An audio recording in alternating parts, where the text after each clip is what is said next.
Qu'est-ce que c'est? Qu'est-ce que c'est que ça en fait? Je sais pas qu'est-ce qui m'a encore mis ça ici.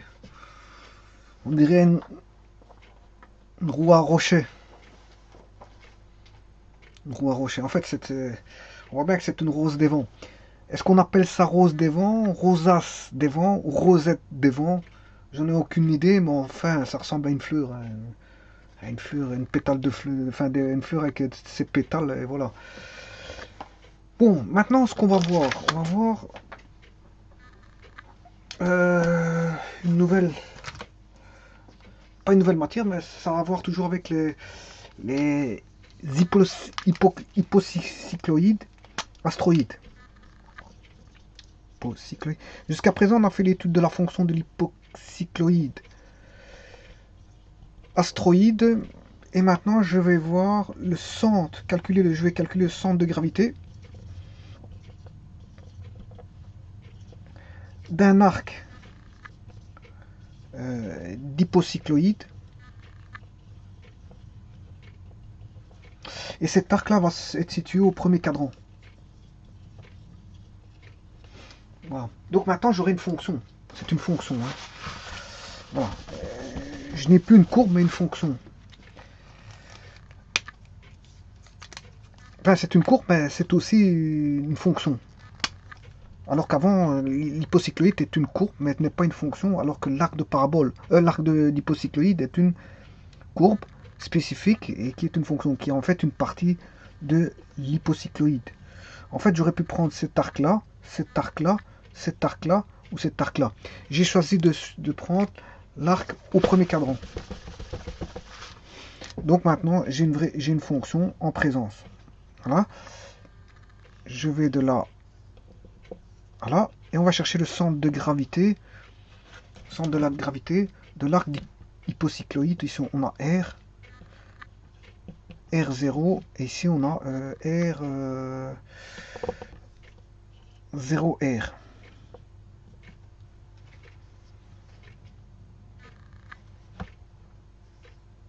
Voilà.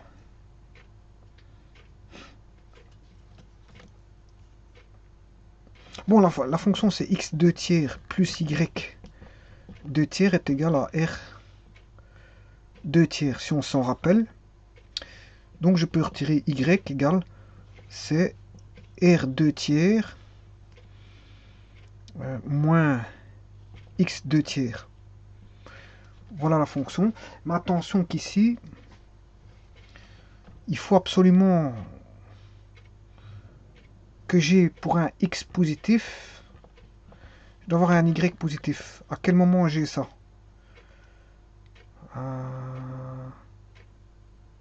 Parce que pour un x positif, j'ai deux cas de figure. Il faut que je puisse extraire cette partie-là. Donc, si x est positif,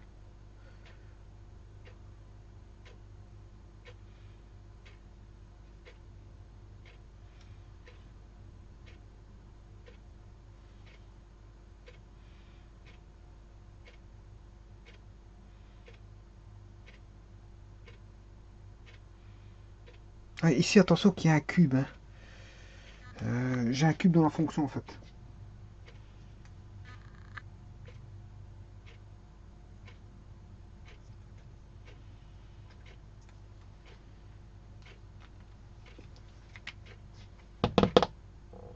X2 tiers, c'est Y. Ouais, donc ici j'ai un cube bien sûr. Hein. Parce qu'en fait la racine carrée au cube ça fait 2 tiers. Je dois avoir Y exposant 3 demi. Et là j'ai bien 3 demi. Racine carrée c'est le demi. Et voilà, j'ai le cube. Voilà. Voilà, donc ici je vais essayer d'enlever. Donc je vais étudier que la partie ici, du premier cadran. Alors ce que j'ai besoin, c'est du y'. Alors si on se rappelle le y', c'est moins y sur x exposant 1 tiers, voire vidéo précédente. Tout ça, ça a été dit dans les vidéos précédentes. Alors, je vais calculer le centre de gravité. On a tout de suite compris qu'on a un centre de symétrie, on l'a vu, qui est la bisectrice. Donc, le centre de gravité va se situer sur la bisectrice.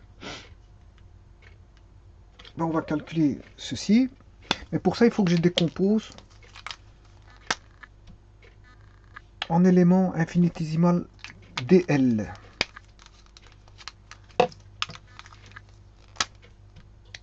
dl.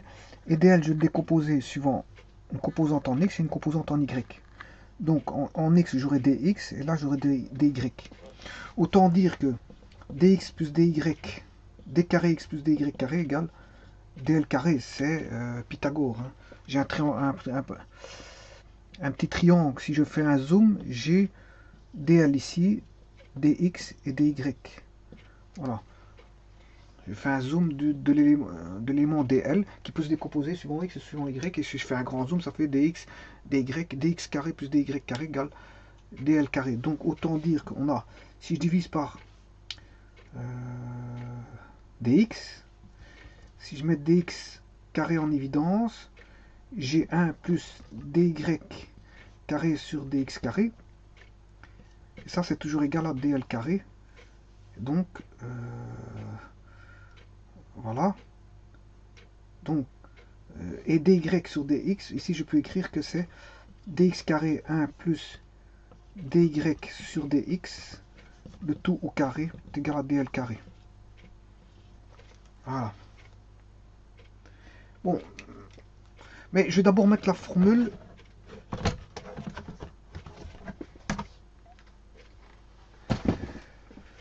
Je vais d'abord mettre la formule de recherche de centre de gravité. On sait bien qu'xg va être égal à yg puisqu'il y a une symétrie au travers de la bisectrice en fait.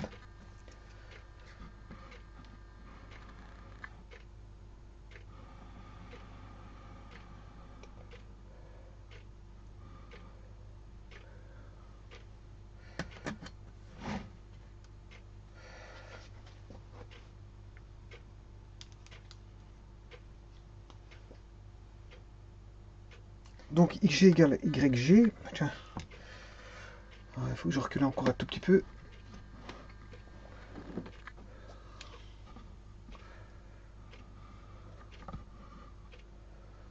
Voilà.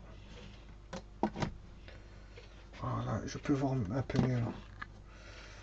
Voilà, donc ici, j'ai xg égale yg qui se trouve sur la bisectrice, comme on l'a dit. Sur la bisectrice. Et pour calculer ça, il faut calculer l'intégrale de 0, bien sûr, de 0 à r de x dl et l'intégrale de 0 à r de dl. Donc de x égale 0 jusqu'à r pour avoir tous les dl. Bon, on va calculer la longueur de la courbe et bien sûr x dl. Bon, le dl carré, on a déjà trouvé ce que ça valait. dl carré, c'est dx carré 1 plus dy sur dx au carré est égal à dl carré. Ce qui veut dire que dl, ben c'est la racine carrée de ceci. Donc de dx carré 1 plus dy sur dx au carré. Dx carré, je peux le sortir de la racine carrée, ce qui fait 1 plus dy sur dx au carré, dx égale dl. Voilà. Ouais, mais dy sur dx, c'est y'. Donc ici, c'est y' carré. Voilà. Mais y', on connaît. On connaît puisqu'on l'a vu dans une vidéo, on l'a calculé. C'est moins y sur x exposant à 1 tiers le tout au carré dx. Voilà que vaut dl. Parce que ça a été calculé, hein. Y' a été calculé dans une autre vidéo, et d'ailleurs je l'ai remarqué ici. Y' égale moins Y sur X exposant un tiers.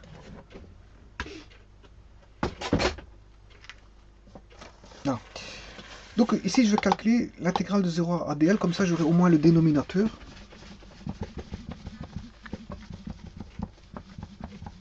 Donc ce qui fait, je vais partir à partir de là, moins au carré ça fait plus. Donc j'aurai y exposant 2 tiers sur x exposant 2 tiers. Racine carrée dx, et ça c'est dl. Voilà.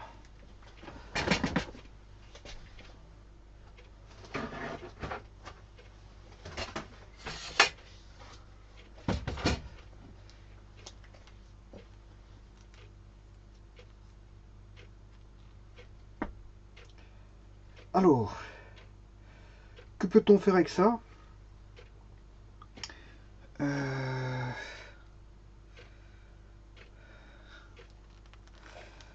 Ben, il faudra l'intégrer de 0 à R. Puisque je vais intégrer 0 à R dl, mais comme dl vaut ceci, il faut que j'intègre ceci, ceci, ceci, ceci. Bon, comment est-ce qu'on va faire ça?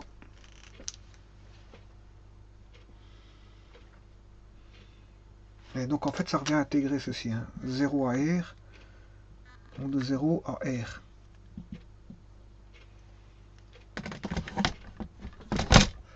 Oula.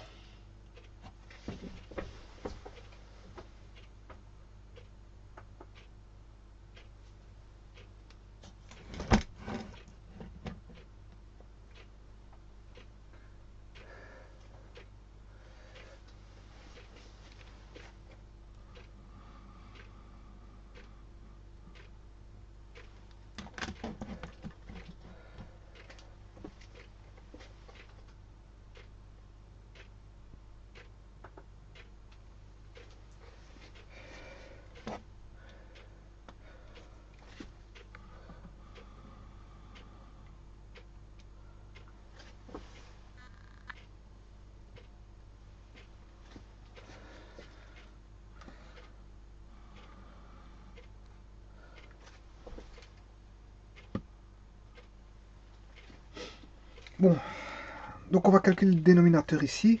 C'est l'intégrale de 0 à R dl. Et donc c'est ceci. Alors, si je mets tout au même dénominateur, c'est x 2 tiers plus y 2 tiers sur x 2 tiers racine carrée dx intégré de 0 à R. Ça c'est l'intégrale de 0 à R de dl.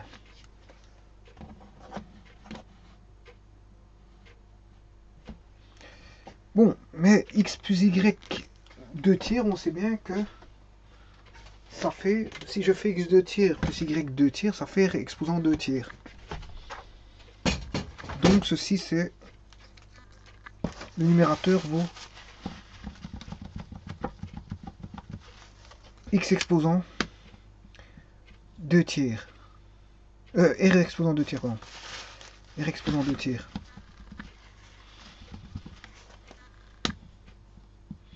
Voilà. Si je prends la racine carrée, bon, je vais faire la racine carrée. R étant positif, hein, je vais faire une racine carrée du numérateur et du dénominateur, sachant que les deux nombres sont positifs, parce qu'on est dans le premier cadran, le x est positif, et le R est d'office positif ici, puisqu'il est. Voilà, donc je peux faire la racine carrée devient une racine carrée comme ceci et comme ceci. Voilà. Et ceci, racine carrée de R2 tiers, donc c'est exposant 1/2 en fait. Et 2 fois 1/2, ça fait 1. Donc il va rester R exposant 1 tiers. Voilà pour le R exposant 1 tiers. Idem pour le dénominateur, on a la racine carrée de x exposant 2 tiers, donc c'est 2 tiers exposant 1 demi, ce qui fait x exposant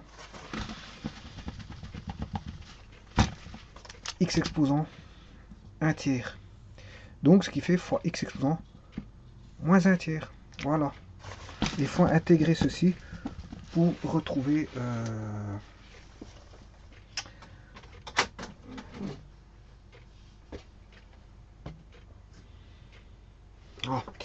ceci, je n'ai plus besoin.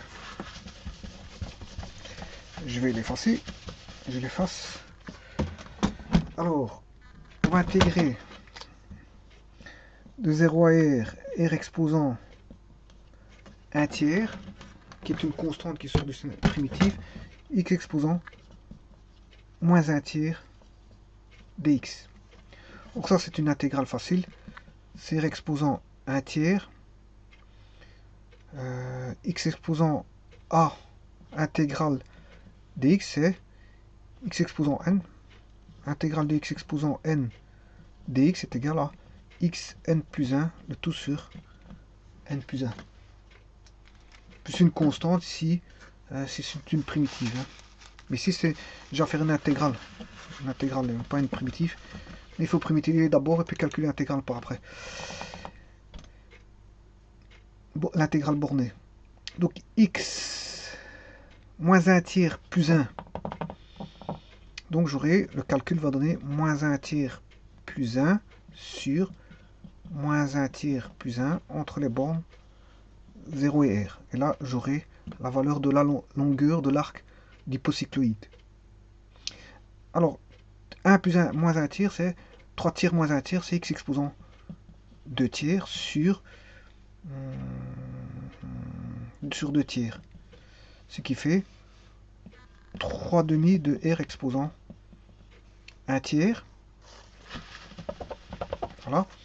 x2 tiers entre les bornes 0 r, ce qui fait r 2 tiers moins 0 fois r 1 tiers fois 3 demi. Ce qui va donner 3 demi. R2 tiers fois R1 tiers. 2 tiers fois... Donc R2 tiers moins 0, ça fait R2 tiers. Voilà. R2 tiers fois R1 tiers, ce qui fait R2 tiers plus 1 tiers, ce qui fait 3 demi de R. Donc,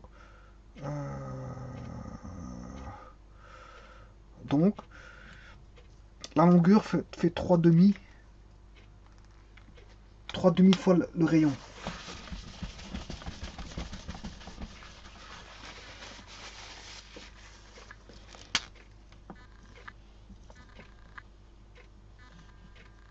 Ici, la longueur totale fait 3 demi fois le rayon. Voilà.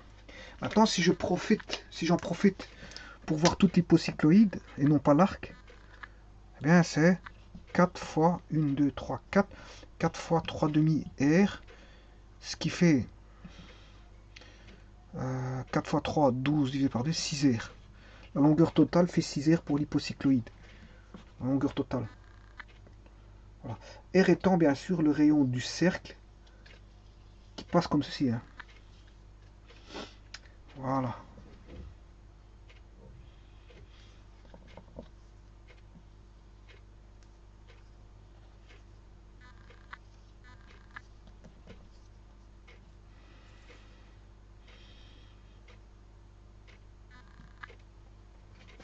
Donc ici on a un rayon de cercle.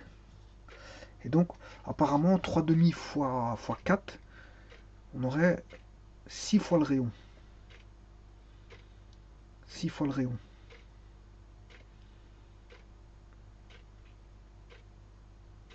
Bon, mais ici on n'est pas dans...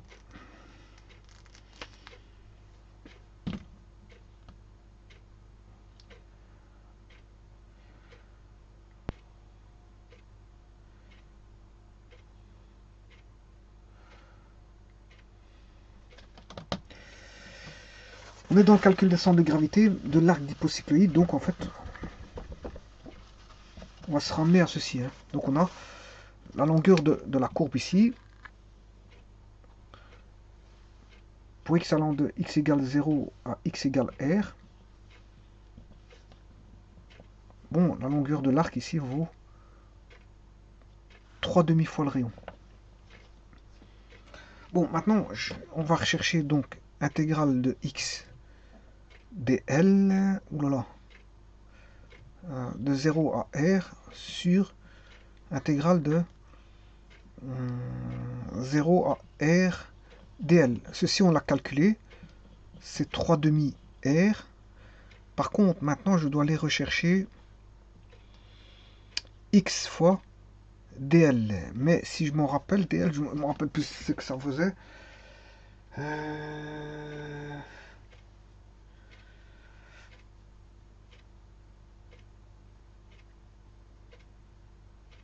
ne me rappelle plus. En plus, je l'ai peut-être effacé. Ouais, je peux partir à partir d'ici.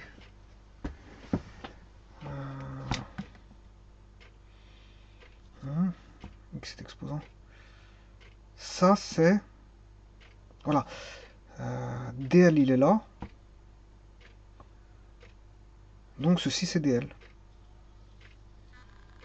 Voilà. Donc, je vais reprendre ceci. Donc, intégrale de x dl de 0 à r, c'est x fois, c'est l'intégrale de 0 à r de x, et dl, c'est r1 tiers fois x exposant moins 1 tiers dx. Voilà. Donc, x fois x moins 1 tiers, c'est 1. 1 moins 1 tiers, c'est 3 tiers moins 1 tiers, ce qui fait x 2 tiers. X 2 tiers fois r exposant 1 tiers 0 à r dx. Bon, voilà, il faut primitiver ça. Donc, ce qui fait, j'espère qu'on voit, ouais, r1 tiers, alors x 2 tiers plus 1 tiers, plus 1, 2 tiers plus 1, c'est 3 tiers plus 2 tiers, ce qui fait 5 tiers sur 5 tiers. Voilà.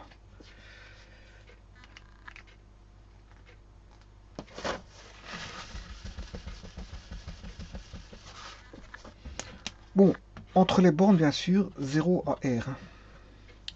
On va voir après ça. Donc, ce qui fait 1 R 1 tiers fois... divisé par 5 tiers, ça revient à faire 3 cinquièmes. Et on va remplacer par R par X par R, ce qui fait R, voilà, et par 0, ben 0 ça va, ça ne changera pas grand chose. Donc il reste R5 tiers, R1 tiers. R5 tiers fois R1 tiers, ce qui fait R 1 tiers plus 5 tiers, 6 tiers, fois 3 cinquièmes, ce qui fait 3 cinquièmes de R carré. Voilà.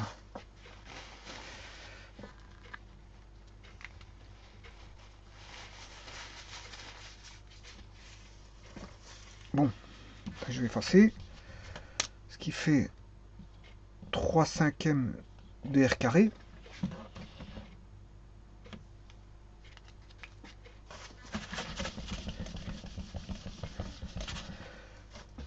R carré divisé par R, ça fait R. Donc on a 3 cinquièmes de R sur 3 demi. Ce qui fait 3 cinquièmes fois 2 tiers fois R. Ce qui fait 2 cinquièmes de R. Voilà XG qui est égal, bien sûr, on l'a dit, à YG. Voilà. Donc 2 cinquièmes de R. 2 cinquièmes du rayon. Donc, la somme de la ligne complète a pour longueur, la ligne complète a pour longueur 3 demi R, et XG est égal à 2 cinquièmes du rayon.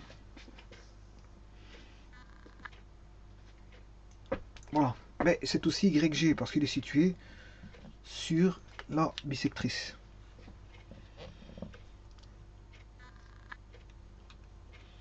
Bon.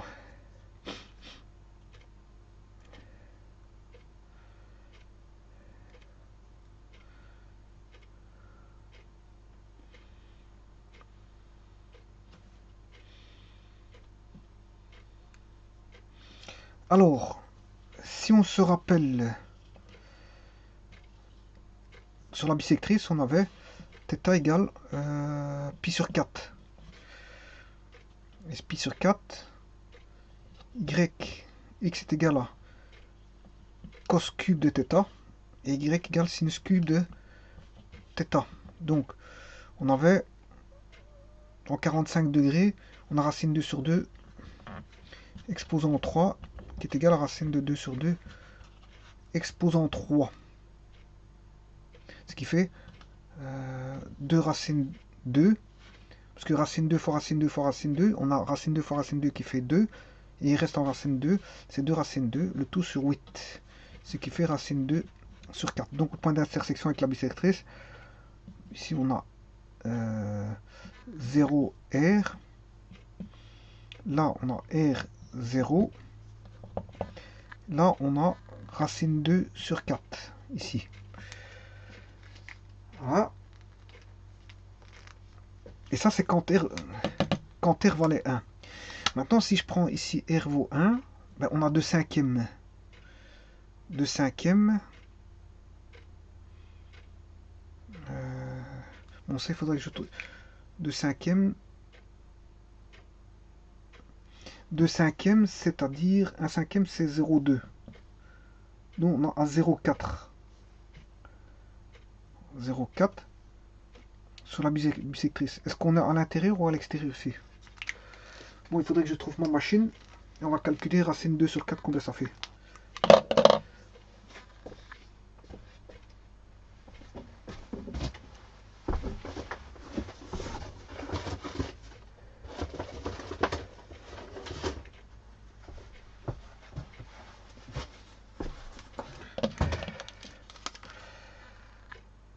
Racine 2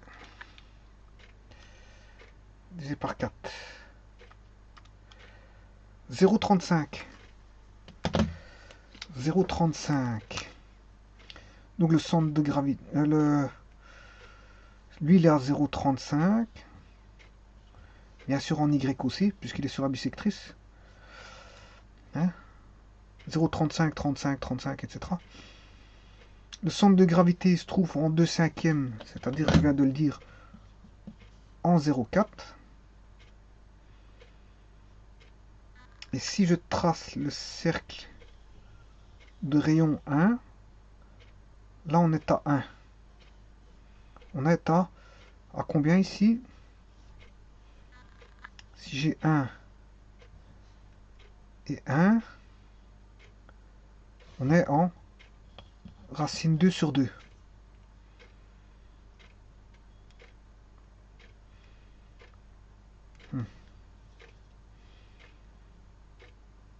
Si je prends 45 degrés, si je prends un rayon de 1, j'ai racine 2 sur 2 et racine 2 sur 2.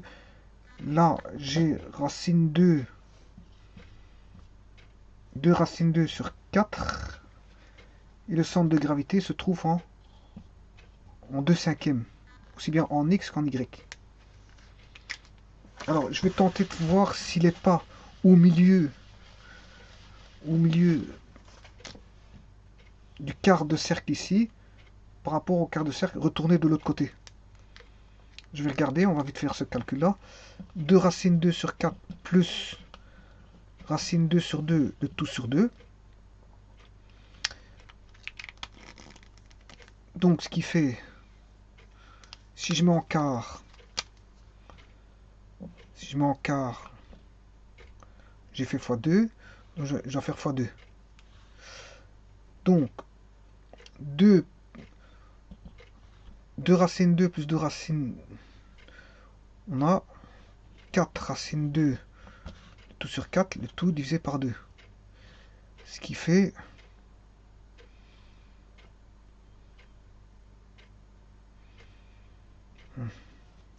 2 racines 2 sur 4.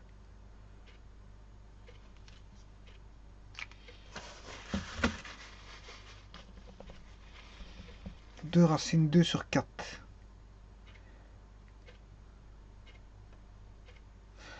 Bon, je vais le refaire. Racine 2 sur 2 au cube. Ah, c'est sur 8 ici. Pardon, je m'excuse, je me suis trompé, c'est sur 8. Bon, c'est racine 2 sur 2 au cube, ce qui fait 2 racine 2 sur 8, ce qui fait racine 2 sur 4. Ce qui fait racine 2 sur 4. Voilà, racine 2 sur 4. Je m'excuse pour ce point-ci, c'est racine 2 sur 4. Voilà. Il suffit juste de prendre le cube en x ou en y de racine 2 sur 2 avec un r égale 1. En fait, c'est x égale r cos cube de θ avec θ égale 45 degrés et y égale r sin cube de θ avec θ égale 45 degrés. Mais comme sinus de θ vaut cosinus de θ, puisqu'on a 45 degrés, ils ont même sinus et même cosinus. Et si je prends le cube de racine 2 sur 2, ben ça fait racine 2 sur 4. Parce que racine 2 au cube, c'est 2 racine 2, et 2 au cube, c'est 8. Et 2 sur 8, 2 huitièmes, c'est 1 quart. Donc ce qui fait racine 2 sur 4. Et je vais regarder si le centre de gravité ne se trouve pas dans la moyenne géométrique entre... On va voir ça tout de suite. Racine 2 sur 4, plus celui-ci, il est en racine 2 sur 2. Je fais la somme, la moyenne géométrique, je fais la somme divisée par 2. Mais on va recalculer ceci. Alors, racine 2 sur 4 plus 2 racine 2 sur 4. Je mets tout même dénominateur, le tout divisé par 2. 2 racine 2 plus racine 2, c'est 3 racine 2, le tout sur 4. Tout divisé par 2. Sur 1, ce qui fait 3 racine 2 sur 4 fois 1 demi, ce qui fait 3 racine 2 sur 8. Voilà. 3 racine 2 sur 8. Et donc ça ne donne pas de cinquième. Hein. 3 fois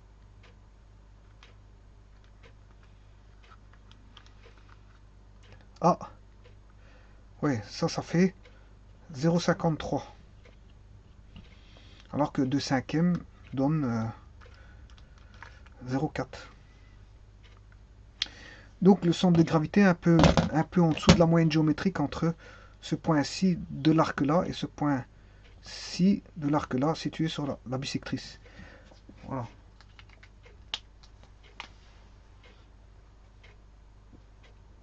Il est à l'extérieur, mais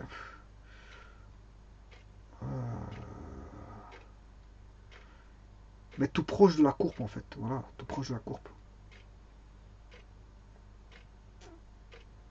Voilà.